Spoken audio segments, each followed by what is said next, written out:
fun, you know, like we were having fun. And I'm telling you, anytime you show up at Chris's house over there, there would be loads of people, loads of characters. I mean, everybody from T to Gary, you know, from felons to CEOs, you know, and we'd be hanging out. I remember the first Thursday night I went over there. At that time, the felon, yeah. And yeah, I went over there, and at that time I was the kid, you know, I was the young guy, and there's I think Pat was there, and Gary was there, and everybody's just sitting around talking about the steps, and in the room, in the kitchen, there was women talking about the steps, and every time you go there, there would be something going on that was associated with steps. And that's the way, you know, I learned from Chris that I had to incorporate this into my entire life. And, you know, I've taken that maybe to the nth degree, but that's what has happened. And so I've been hanging out with Chris for about 10 years. And I'll tell you, there's been a lot of crazy schemes and plans that he's had that I followed through, and we've taken to, you know, to this. But, you know, I mean, we were creating videos, we created a radio show, we've done everything around steps that you can possibly, and we've met some wacky, crazy people. We've interviewed sex addicts, we've traveled all around. But one of the things, you know, with Chris is that you have to be flexible. And I found that Chris is always, you know, a famous thing that I've heard Chris say over and over again is I double booked. And Chris would be like, what are you doing? You know, he'd say, what are you doing? And I'm thinking, wow, Chris is inviting me out. We're going to go somewhere. We're going to have fun. What are you doing? And I'm like, well, nothing, Chris. What? Why? What do you want? I double booked. All right, Chris. And I didn't get to go to Copenhagen, Ireland, you know, Europe. Dave went to Bayonne. Dave went to Pennsylvania. You know. The farthest I went was Minnesota.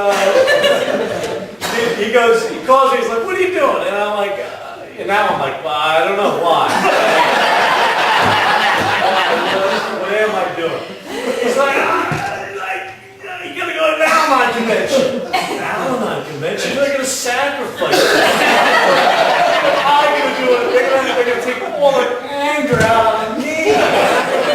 Standing there like a human sacrifice on this pillar and drums and torches.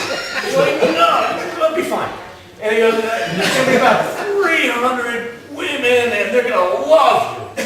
They're all hot. They're all hot. They're gonna love you. So I fly out there, and now not only has Chris embellished, I don't want to say lie. He doesn't lie. He embellished to me, but he's also embellished to the committee. All right. So I land. They pick me up and they take me to dinner. I sit with all of the speakers, and the first thing somebody says is, "So how long you been on the circuit?" Circuit. You're like, well, you've been on a circuit for many years. This is just circuit. This is it. The circuit starts here and ends. I just go circuit. I'm in Minnesota speaking here. This is it. Oh, well, do you do a lot of workshops? No. Workshops, I'm here. I maybe done one. Oh, where? And you know, what states? New Jersey. New Jersey. So now, you know, they've built this thing up. People paid to go to this. You know, last year, people paid to come see me. So the night before, Friday night, I am the guest speaker Saturday night. All right, the AA sacrifice. And so the night before, a woman gets up and shares. She's from Al-Anon, and it turns out it is the wife of the speaker that canceled. The beloved speaker that canceled. The one that goes there every year, looks forward to it, and so all the people that paid to come see him, and she is so sorry because he is very ill that he couldn't make it there. But we've got this guy.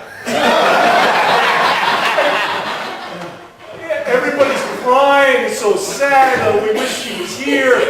Who's he? You know? And so I'm meeting people that are like, who are you? I'm the guest speaker. Oh, and they walk away. So now, you know, and so now I've got a few things to say about Chris, and so I get up, and it wasn't 300 attractive women all dying to be with me. It was 630 women with an average age of 60. There was about 4 guys sprinkled out throughout, just like screaming for me to kill them. And they're just very eyed look over there, you know, coming out of their eyes, and they're just eating life. And here I am, Dave, from New Jersey, has never spoken anywhere as that big. And it went beautifully. You know, usually Chris will, I've not found that one time he's gotten me into a situation that didn't turn out to be a wonderful experience. I shared, I had a 45-minute hug fest at the end. Yeah. It's thank you. But it was truly a wonderful experience. You know, Chris is, he's gotten me involved, you know, against even my own better judgment. Dave wants to hide out. Dave wants to be the guy that, you know, makes the coffee guy, the cookie guy. You know, as Peter M makes fun of me all the time. You know, you could ask the cookie guy to do this. I want to be the cookie guy. I want to be in the back. Look at these guys. You know, like I can't compete against these guys. I love these guys, and I love hearing. You know, and you know, and I love hearing Chris. And I'll, you know, inevitably I'll hear somebody that's heard the CDs. I used to think the CDs were, you know, a lot of people hear about the CDs, but the CDs in reality have saved lives around the world. Around the world, can you imagine? People come up to me like, Chris S. is your sponsor? I'm like, yeah. Oh my God, he's so funny. Yeah.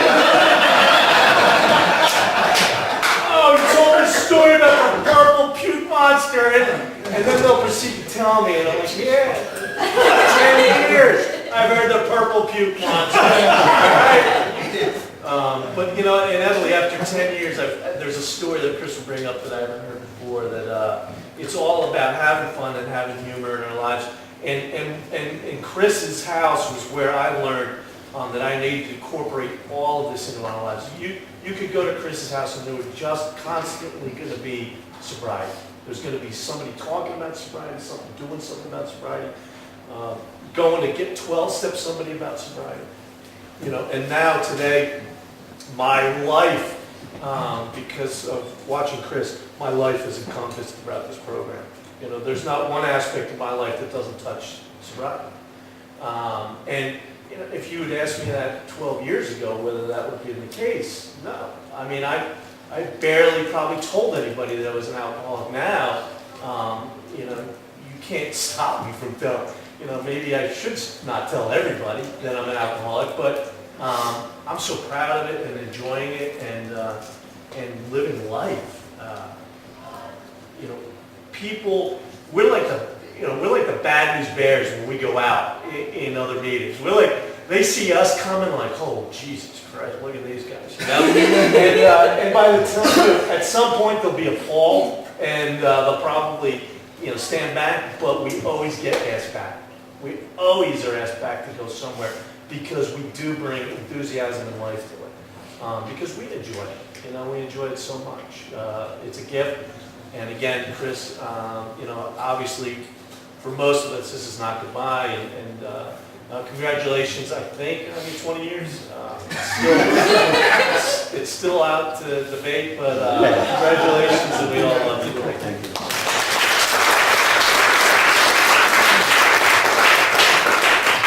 I gotta constantly take off my glasses and wipe my eyes. These guys are just. So Chris calls up, and he says, I can't do the voice like these guys can, especially Jimmy. He goes, I double booked. So he did. He double booked. He says, I need you in Copenhagen. I said, okay, I can do Copenhagen. What do you mean? Next month. Next month. I mean, my life is a little packed. But anyway, so so I go to Copenhagen, and he says, they may need an Al-Anon. So I said, all right. So I'm thinking, well, we can go to Copenhagen, and we, you know, maybe 100 people or whatever, and I'll go speak. And so I asked my wife. My wife, it took like 3 months before she would lift her head and look at me, you know, on a date. She's that shy. So I said, hey, honey, what do you think about going to Copenhagen? We'll go to Copenhagen, and we'll speak, we'll do an Al-Anon thing. And she's thinking it'd be like maybe half the size. And they'd sit around in a circle, and we'd sing, oh, Kumbaya. And so we walk into Copenhagen. We go into Copenhagen, they pick us up, they're wonderful people. And we walk into this cathedral of 1,000 people. I mean, it is wrapped around the wall. I feel this clinch onto my leg. Like, what am I doing? I'm like, come on, honey. Right? So they give me a mic. And being the shy guy that I am, they give me a mic, they hook me up, and I'm up and down the stage, and I'm going like this for 4 hours. I was just going crazy. And I had such a blast. I take off the mic. She's looking at me, and she's like, there's no way I'm getting up there. So they get this podium, huge podium, and just consider this 10 back, packed with people standing. And they have a podium, and she has to walk up these steps to get up to this podium. And I'm thinking, oh my God, she is going to freaking kill Chris when she gets home. Or me first. So she gets up to the podium, she almost starts crying. And I'm thinking to myself, I just wanted to go up there, I just wanted to take her off that podium. And she talked about Al-Anon. And as she started going, it just, I mean, people were like mesmerized. And so was I. You did a wonderful job. But, so that was Chris's embellishment, double booking for me. Dave, I've never had the pleasure of being asked to talk in Bayonne. You know, Scotland, Ireland. There's so many great people here. These are all such great stories. Like, do we have a time that we have to break out of here? This is just like a roasting you. I love this. Rob, want to come up and say something?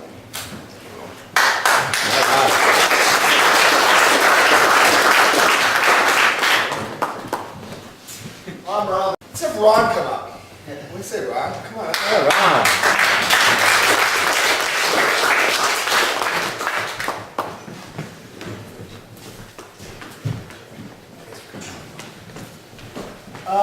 My name is Ron.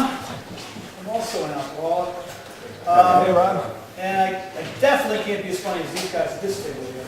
But I will tell you, the way I was first introduced to Jimmy was, Chris says, hey, you got to come to the meeting on Tuesday night, Jimmy speaking. And I said, oh, Jimmy Harper? He goes, no, midget tossing Jimmy. Midget tossing Jimmy? What is a midget tossing Jimmy? And I came to find out that's exactly what it was. It was a midget tossing Jimmy. So they've got a lot of humor that I can't quite match. And actually, now I'm really embarrassed because I was going to repeat the purple puking story. I thought that was my favorite. But I think I'll just say this. You know, Chris, you know, I had no intentions of going to work with Chris. That wasn't my idea, you know. And like Dave, I ended up at his house and had no intentions of going to the steps or anything like that. And I was fortunate enough that the environment there, like Dave was describing, was unbelievable at the time. You know, at the River House, and we're at the house down by the school. And it was just filled with AA, and it was something that was very, very special, and it was a spiritual place to be. And I too was drawn to Chris's upstairs to his, with the CDs and the books, and then he'd light the Indian incense, and play the guitar while you're going through the steps. I'm like, what's going on here? And so I was fortunate to have a spiritual experience. You know, that's the best thing I can say. If I wanted to say one thing about my relationship with Chris, he introduced me, he guided me to a spiritual experience where I had spiritual awakening. And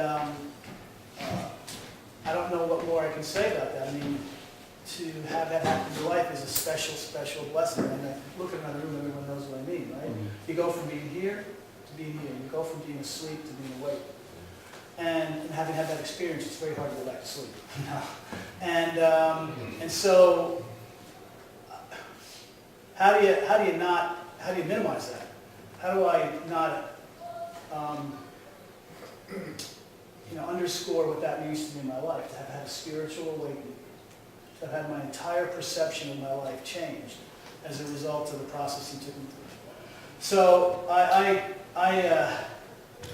like to tell some funny stories, but I'm a little bit overwhelmed right now with how I feel about the experience of having gone through the steps with Chris. And he and I have also had many adventures and road trips. Virginia was one of them. Coming back from that, I'll tell you one thing. So Chris has eclectic taste in music, to say the least, right? You never know what he's going to bring along on a road trip, right? He brings CDs, and it's like Chopin and The Who live lead. Which one do you want to hear first? And so going down, the most memorable event, and Chris, you'll remember this, I know we've talked about it since, was you would never believe this, because it sounds so weird. He goes, you're going to love this. It's something that's so obscure, you're never going to believe it. It's going to blow your mind. And I said, well, what is it? He goes, it's Frank Sinatra singing Old Man River. And I'm like, what could you, I'm not even thinking it's real. He's probably kidding me, right? So he puts in this CD. Well, where does he find this stuff? I don't know. And he said, he goes, and it's never been recorded. It's from a 1951. God, we bootlegged it, and so he plays this thing, and the two of it, I know it's going to sound stupid, but our jaws just dropped. It was like an unbelievable vocal performance, and so we don't go around talking about it a lot. Have you ever heard Frank Sinatra sing Old Man River? But it was like a spiritual experience. But then on the way back, we left. We went to the Wings place, right? To Doug's restaurant, and so we stayed way too long. He was a great host, terrific host, very generous. And so it's really late at night by the time we got on the road. And Chris goes, oh, you gotta hear this one. You gotta hear this one. So he puts in Kate Bush, and I got the seat back, I'm in the passenger seat. And it starts out real mellow, it's an instrumental. And maybe she was singing, but it was sort of new age. Like, I'm going to sleep, I'm going to sleep. It's really, really pretty music. And now it starts to get dissonant. And I'm actually feeling uncomfortable. And I'm feeling nervous. And I'm feeling really anxious. My eyes come open. And I'm getting scared. And I finally go, Chris, this music's making me crazy. What is this? He goes, isn't it great? It's called Nightmare. He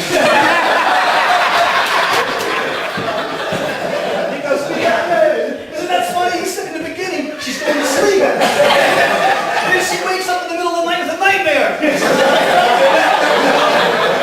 didn't tell me before. And the rest of the way home, I'm like this.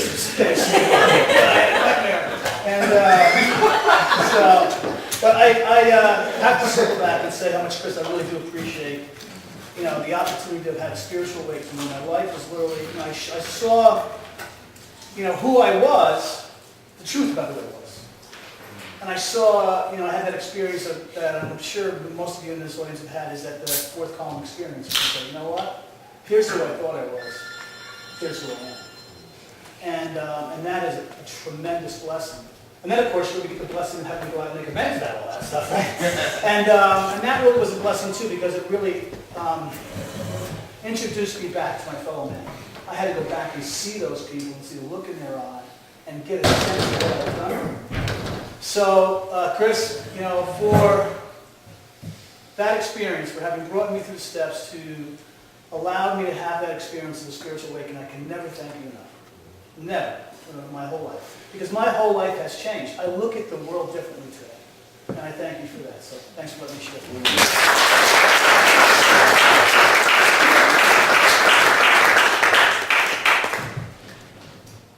We have one more speaker, and apparently he's been on the road for many, many years. And when I first came up and started visiting Chris, he had a nickname for everybody.